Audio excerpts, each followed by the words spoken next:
హరి కాలేజ్లో ఎంతగానో ప్రేమించిన రాణి బొమ్మ గీసి ఉంది.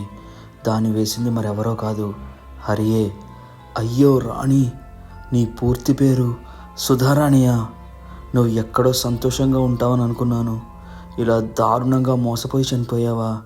ఆ రోజు నువ్వు కాలేజ్ నుంచి వెళ్ళాక నీ వివరాల కోసం ఎంతగానో ప్రయత్నం చేశాను. నీది ఏ ఊరో కూడా తెలుసుకోలేకపోయాను. చాలా రోజులు పక్కనే ఉన్న పల్లెటూర్లన్నీ వెతికాను, కానీ నువ్వు ఎక్కడా కనపడలేదు. నిన్ను మర్చిపోలేకపోయాను. మా నాన్న ఎంత చెప్పినా నేను ఇంకో పెళ్ళి చేసుకోలేదు. నీ జ్ఞాపకాల్లోనే జీవిస్తున్నాను. సుధ లేదని తెలిసాక అక్కడే పగిలి ఉన్న అద్దం ముక్కతో ప్రాణం తీసుకోవాలని హరి ప్రయత్నించాడు.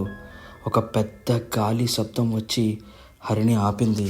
పక్కనే ఉన్న పుస్తకంలో ఇలా రాసి ఉంది: హరి, నువ్వు నన్ను ఇంతలా ప్రేమించావని నాకు తెలీదు. నువ్వు ఇప్పటి వరకు నన్ను గుర్తుపెట్టుకున్నావు. ఇక మీదట నిన్ను నేను ఇబ్బంది పెట్టను.